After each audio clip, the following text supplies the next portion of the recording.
Bismillahirrahmanirrahim. Assalamualaikum warahmatullahi wabarakatuh. Saya Rahmat Hartono, dosen di jurusan Teknik Mesin, Fakultas Teknik Universitas Pasundan Bandung. Pada kesempatan kali ini saya akan memberikan contoh bagaimana cara mengakses database melalui program Python. Ya. Di sini program Pythonnya sudah saya buka. Ya. Yang pertama saya membuat file baru. Nah, ini file barunya seperti ini. Ya, saya kecilin supaya enak. Nah, kemudian langkah pertama supaya kita bisa mengakses database, karena database-nya adalah SQL server.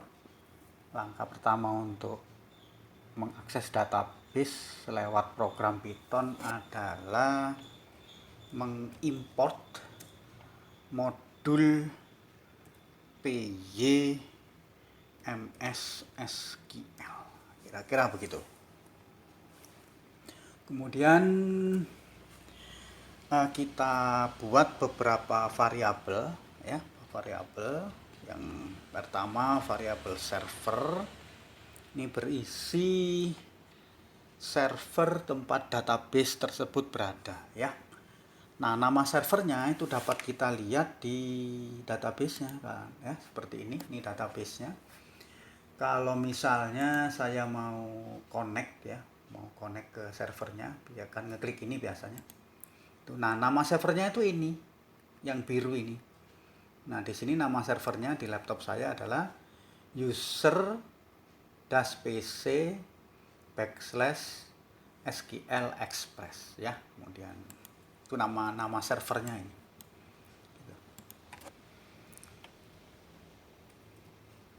Kira-kira gitu. Ya. Nah, jadi servernya namanya adalah user. Ini nama server saya, ya, pc/SQL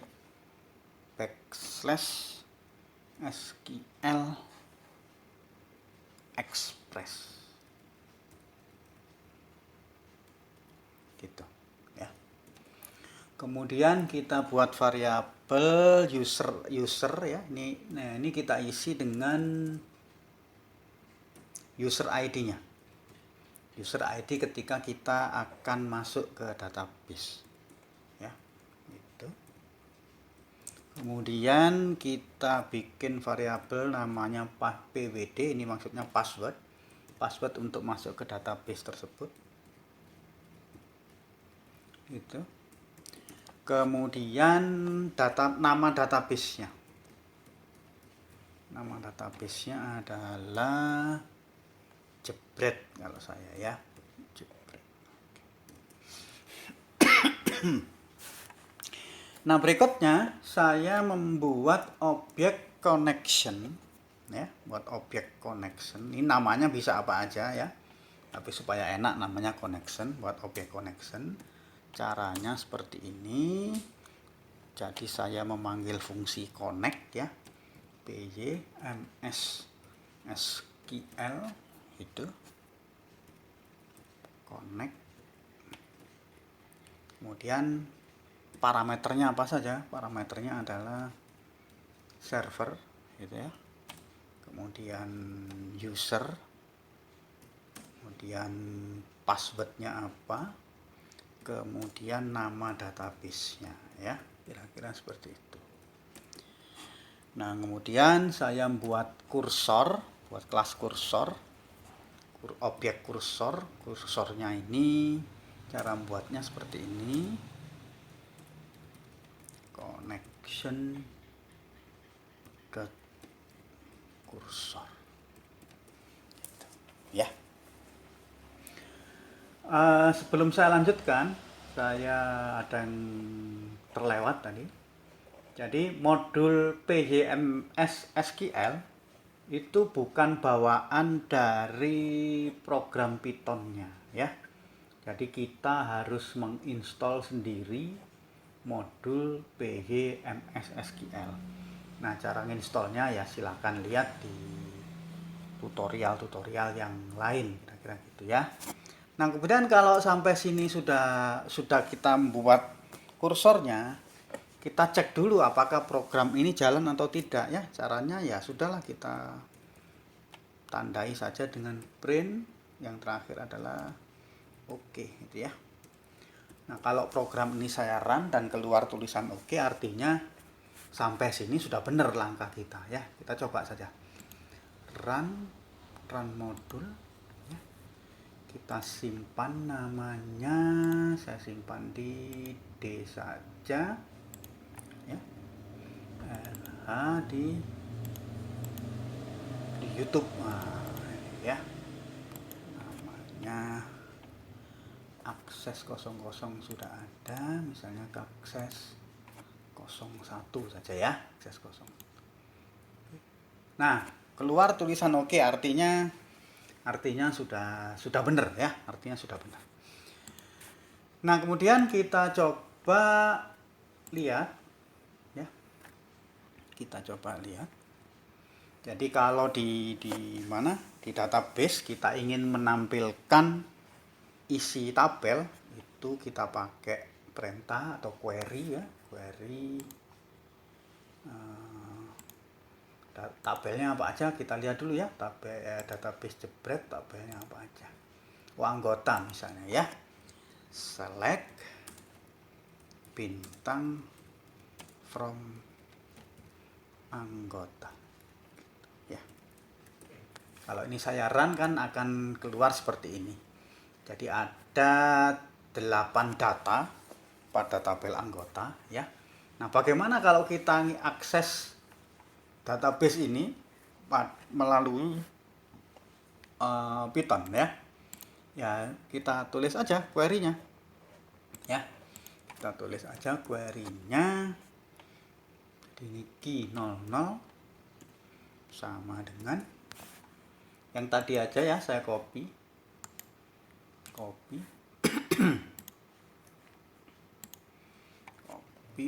nih, nggak usah. Nah, ini query-nya seperti itu. Kemudian query-nya ini saya eksekusi ya. Cara eksekusinya begini, kursor execute ya, key 00 gitu ya. Artinya saya sedang mengeksekusi query key 00. Key 00 itu ini, select bintang from anggota ya. Nah, kemudian hasil dari eksekusi itu ya sebenarnya tabel. Nah, tabelnya kita pindahkan ke variabel ya, misalnya tabel 0 itu sama dengan kursor fetch all. Artinya semua data pada tabel itu kita ambil dan kita isikan ke variabel baru namanya tabel 0. Tabel 0 ini nanti akan berisi hasil dari eksekusi query key 00 ini ya. Nah, kemudian bagaimana cara mengiterasi tabel itu? Cara mengiterasinya gini, pakai pengulangan. Jadi for row. Nah, ini tidak harus row namanya ya. For baris boleh. For data juga boleh ya. Nah, ini saya kebetulan contohnya adalah for row sama dengan for row in tabel 0 ya, kemudian titik 2 gitu. Nah, di sini kita bisa melakukan iterasi, bisa melakukan pengolahan pada data-data yang ada pada tabel tadi. Nah, pada contoh kali ini pengolahannya hanya ngeprint aja ya. Ini saya print aja nih. Print row. Nah, itu ya. Print row. Ya. Nah, kalau kita perhatikan kayak saya ke MS SQL-nya akan ada tuh 8 data seperti ini. Coba kalau ini kita run seperti apa ya?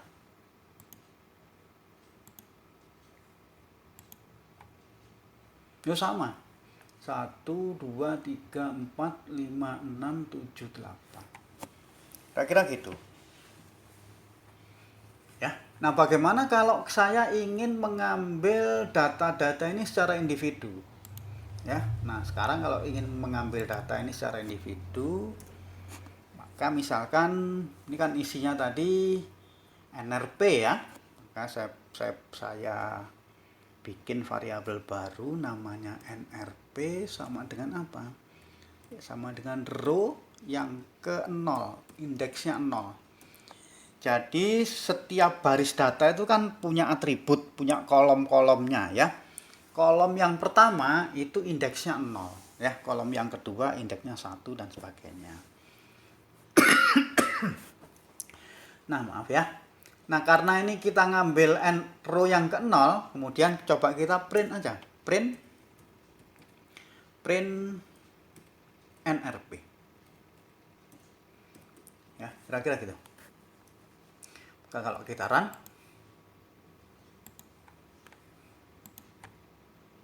nah ini NRP-nya udah keambil nih, yang ini. Nah, ini kan NRP. Ya, ini juga NRP. Ya, ini juga NRP. Ya, kira-kira gitu. Nah, kalau mau kita kembangkan lagi, kita coba aja. NRP adalah row yang ke-0, kemudian nama mungkin ya, nama sama dengan row yang ke-1 itu print. Misalnya ya, kita itu nama itu ya. Nah, seperti apa ya? Oh, akan sama aja, ada kurungnya gini ya, jangan seperti itu. Misalkan kita print satu-satu aja ya. Jadi print nama, kemudian print NRP, kemudian print nama ya. Kemudian print row-nya saya hapus saja seperti itu, maka hasilnya seperti ini ya, kira-kira gitu. Oke. Nah, kemudian ini satu contoh yang sangat sederhana sekali. Apakah query-nya harus sesederhana ini? Tidak. Query-nya tidak sederhana juga bisa. Ya, dulu kita atau saya pernah memberikan contoh query untuk mencari saldo ya. Saya buka lagi aja filenya. Query untuk mencari saldo ada di mana ya? Bentar ya, YouTube di vending mesin.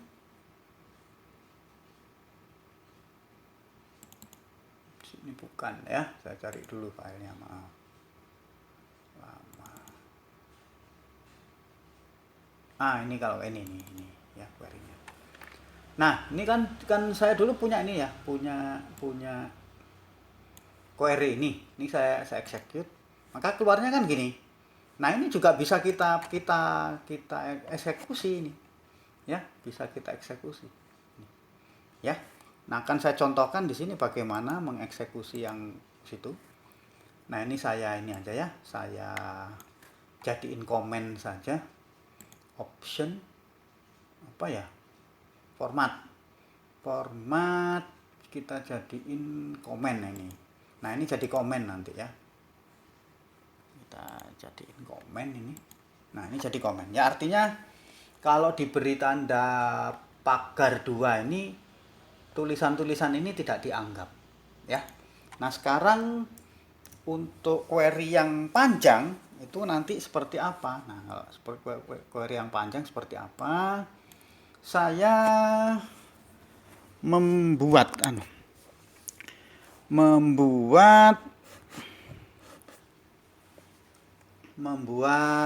fungsi ya, buat fungsi def misalnya ini namanya query 00 gitu ya, variabelnya tidak ada, begitu. Kemudian isinya adalah key 00 gitu ya, isinya key 00 gitu.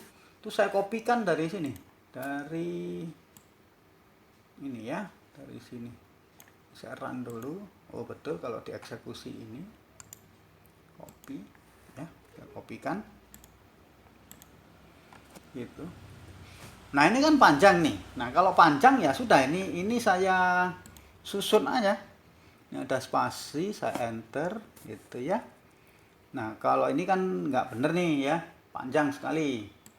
Maka caranya ya sudah, kita cut aja di sini. Kita cut, tapi hati-hati ya, kalau ada spasi ya dikasih spasi, kira-kira gitu ya. Jangan lupa spasinya ya. Nah itu kan ada spasi itu tadi, atau enaknya saya ulang lagi. Nah ini aja dikasih spasi ini, kasih spasi itu. Di spasinya yang saya giniin gitu ya. Nah kemudian di sini key 00-nya itu adalah key 00 yang tadi ditambah ini. Nah kira-kira gitu ya. Kemudian ini saya del lagi supaya masuk. Nah ini kan masih ada nih ya, ini masih ada gitu. Nah sama juga gitu ya, terus aja digituin, ada spasi. Nah seperti itu ya, kita del dulu. Nah ini sudah kesana, udah berlebih, maka kita cut aja di sini, kita kasih tanda kutip gitu ya. Itu key 00 lagi sama dengan key 00 ditambah begini ya, kemudian spasi begitu.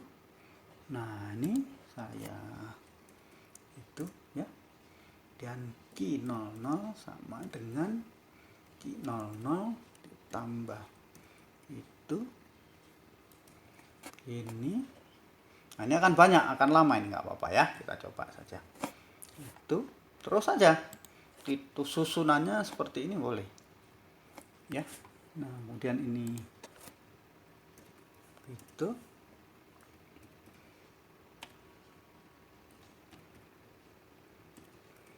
ya, pelan-pelan saja, harus teliti ngerjainnya. Kalau nggak teliti nanti ngulangnya repot ya, repot itu.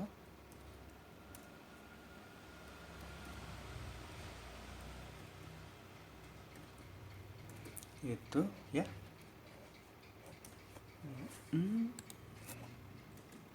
Itu sampai sini saja.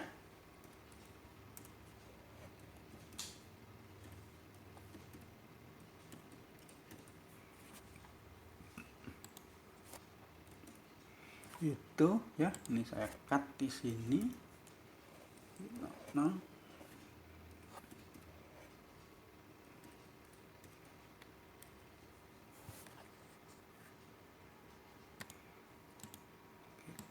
ya gitu. Nah kemudian fungsi query 00 ini itu mengeluarkan nilai, yaitu query yang saya tulis ini ya, yang saya tulis ini dikeluarkan nanti. Maka di sini harus kita tuliskan return key 00. Nah, kira-kira gitu ya, kira-kira gitu. Berikutnya saya langsung aja ini yang kayak tadi. Nah di sini key 00 atau key 01 juga boleh. Key 01 itu adalah nilai yang dikeluarkan oleh query 00 gitu. Jadi ini maksudnya memanggil fungsi ini. Kalau memanggil fungsi ini, yang dikeluarkan adalah key 00. Key 00 itu apa? Key 00 itu ya serangkaian ini tadi ya, itu serangkaian query yang tadi itu gitu. Nah kemudian saya tulis lagi di sini, saya ulang aja ini ya, saya ulang saja, copy itu, kursor execute key 01 ini, bukan key 00 ya. Kemudian tabel itu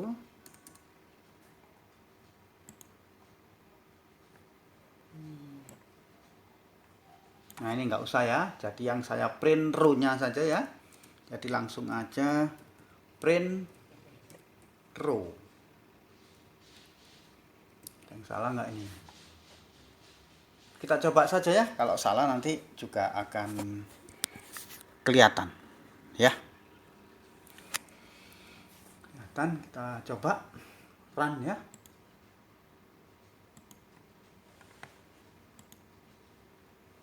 Nah, sama kan? Nah, kalau kita lihat, nah ini NRP ini apa ya? Ini depositnya, ini yang dibelanjakan, ini saldonya. Ya, gitu. Gitu ya. Sama. Jadi query yang bisa dieksekusi itu tidak hanya query yang sederhana seperti select bintang from anggota gitu enggak ya. Yang rumit itu juga boleh. Nah, cuma kalau rumit saya sarankan pakai fungsi seperti ini ya, supaya di program utamanya itu menjadi ringkas, kira-kira seperti itu ya. Nah, saya pikir untuk kesempatan kali ini akses database saya cukupkan. Jadi pada pertemuan berikutnya bagaimana kalau kita ingin mengubah data yang ada di database, tidak hanya menampilkan saja ya. Mudah-mudahan tutorial ini bermanfaat. Wassalamualaikum warahmatullahi wabarakatuh.